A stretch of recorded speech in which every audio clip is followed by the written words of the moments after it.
हुजूर अलैहिस्सलाम ने मजमा सहाबा पे नजर डाली, फरमाया कि बताओ भाई वो कौन सा दरख्त है जिसकी मिसाल मोमिन की तरह है। वो ऐसा दरख्त है जिसके पत्ते ही नहीं झड़ते। हजरत अब्दुल्ला इब्न उमर रदी अल्लाह तआला अन्हु फरमाते मुझे जवाब आता था कि वो खजूर का दरख्त है। कहते पीछे हटें आप, मैं बताता हूँ आपको इसका जवाब क्या। हजरत अब्दुल्ला इब्न उमर कहते मुझे पता था कि वो खजूर का दरख्त है, लेकिन मेरे वालिद बैठे थे, अबू बकर सिद्दीक बैठे थे, मौला अली बैठे थे, सहाबा बैठे थे। आप फरमाते हर एक मुझसे बड़ा था, तो मुझे मेरे अदब ने इजाजत नहीं दी कि मैं जवाब दूं।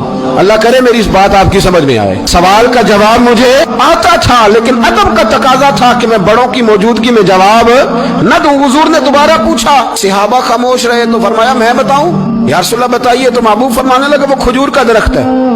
नबी करीम ने हज़रत अब्दुल्ला इब्न उमर की तरफ मोड़ के देखा, फरमाया मेरे गुलामों वो दरख्त है खजूर का।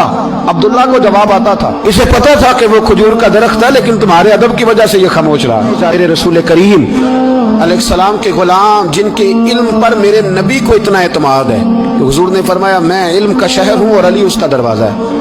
और जनाब उमर फारूक जैसे लोग कहा करते थे कि अगर अली हमारे दरमियान मौजूद ना होते तो हम तो हलाक हो जाते। इनके मशवरे, इनकी बातें हमें महफूज रखती हैं। हजरत अली फरमाते मैंने नबी पाक से एक सवाल पूछना था। ऐसा तो नहीं ना कि उन्हें बातें नहीं आती, उनके तो इल्म का ये हाल है कि हुजूर ने फरमाया मैं अगर शहर हूं तो अली उसका दरवाजा है। तो फरमाते हैं कि मैंने नबी पाक से सवाल पूछना था। सवाल 14 दिन मैंने इंतजार किया।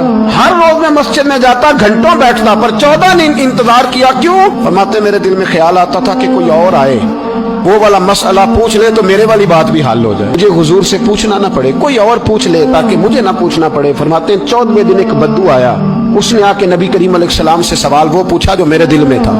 फरमाते हैं नबी करीम जवाब उसे दे रहे थे और मेरी तरफ देख देख के मुस्कुरा